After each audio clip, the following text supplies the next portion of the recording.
যে ছবি আপনাদের আমরা সকাল থেকে দেখাচ্ছিলাম যে সুখিয়া স্ট্রিটে শ্যামাপ্রসাদ মুখোপাধ্যায় তার মূর্তি ভাঙা হয় এবং পাশাপাশি গোপাল মুখোপাধ্যায় তার বেদিও কিন্তু ভাঙা হয়েছে। ইতিমধ্যে আমহা স্ট্রিট থানায় অভিযোগ দায়ের করা হয়েছে, সিসিটিভির ফুটেজ খতিয়ে দেখা হচ্ছে এবং সুখিয়া স্ট্রিট থেকেই সরাসরি রয়েছে আমাদের প্রতিনিধি সুকমল ঘোষ।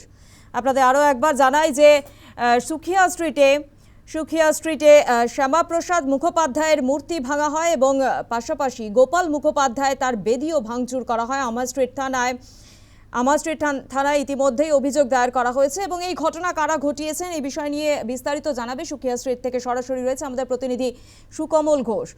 আমরা জানি যে খবর আমরা বারংবার দেখাচ্ছি যে এই সুখিয়া স্ট্রিটে শ্যামাপ্রসাদ মুখোপাধ্যায় তার মূর্তি ভাঙা হয় এবং গোপাল মুখোপাধ্যায় তার বেদিও ভাঙচুর করা হয়। কে বা কারা এই ঘটনা ঘটালো জানতে চাইবো তোমার কাছে। একদমই ঠিক। দেখো স্বপ্না, তোমাকে বলে রাখি যে ঘটনা আমরা যেখানে দাঁড়িয়ে রয়েছি ঠিক আমার পিছনেই রয়েছে এই বেদি, যে বেদি তৎপরতার সঙ্গে বানানো হচ্ছিল। তুমি জানো যে শ্যামাপ্রসাদ মুখার্জির যে 125তম জন্মতিথি আগামীকাল 6ই জুলাই এই বেদির উদ্বোধন হবে। এই শুভ উদ্বোধন করার জন্যই কিন্তু স্থানীয় যুব মোর্চার উদ্যোগে তারা এই বেদি নির্মাণ করছিলেন এবং যেটা অভিযোগ তাদের যে গতকাল রাতে গভীর রাতে একদল দুষ্কৃতী আসে, তারপর এই বেদি ভাঙচুর চালানো হয় এবং তুমি দেখতে পেলে যে বেদির আবার তারা কাজ নতুন করে শুরু করেছেন, কারণ কালকে তাদেরকে এই বেদির আবক্ষ মূর্তি উন্মোচন করবেন।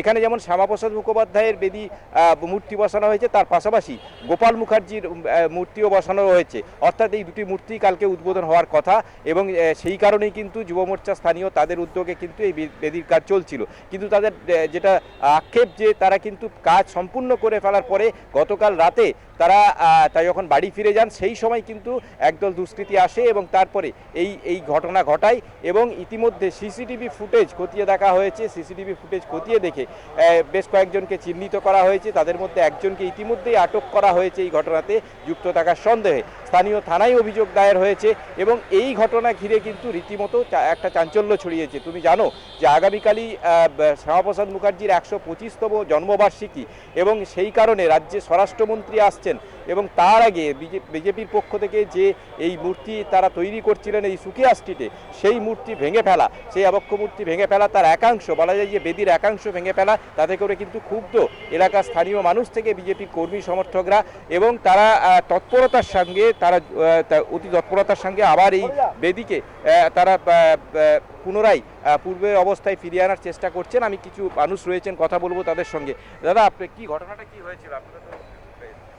ঘটনাটা সকাল থেকে না, আমি সারাদিনই আছি। আমি তৈরি করেছিলাম, আমার ছেলে তৈরি করেছিল সৌমজিৎ। কাল রাত্রি 12টার সময় মোটামুটি ওভারটাইম দিয়ে অতক্ষণ ধরে মিস্ত্রিদের রেখে ফিনিশ করবার চেষ্টা করা হয়েছিল যতখানি সম্ভব। প্রায় ফিনিশ হয়ে গেছিলো। খুচকাজ বাকি থাকলে আজকের দিনটা যেহেতু হাতে আছে মেকআপ দিয়ে দেওয়া যাবে।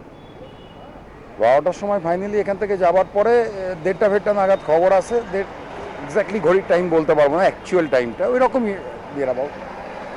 দৌড়ে আসি, এসে দেখি এখন তো আবার করে তৈরি হয়ে অনেকটাই ভালো দেখছেন, তখন পুরো ভেঙে বিশেষ করে নেম প্লেটটা সাথে সব ছাড়িয়ে দিয়েছিল। এগুলো তখন কাঁচাও ছিল, পুরোপুরি তো জমেনি। মূর্তিটাও মনে হয় টানাটানি করেছিল, কিন্তু যাই হোক মূর্তির ভাগ্য ভালো, মূর্তি বেঁচে গেছে। এই ঘটনার সঙ্গে যুক্ত থাকতে পারে। ইতিমধ্যে তো সিসিটিভি ফুটেজ খতিয়ে দেখে একজনকে আটকও করেছে। সেটা বলতে পারবো না, পুলিশ বলতে পারবে। একেবারেই সুকমল, বোঝা গিয়েছে যে আগামীকাল 125তম জন্মবার্ষিকী রয়েছে শ্যামাপ্রসাদ মুখোপাধ্যায় এবং তার আগেই এই ঘটনা অত্যন্তই তাৎপর্যপূর্ণ। আপাতত ধন্যবাদ তোমায়।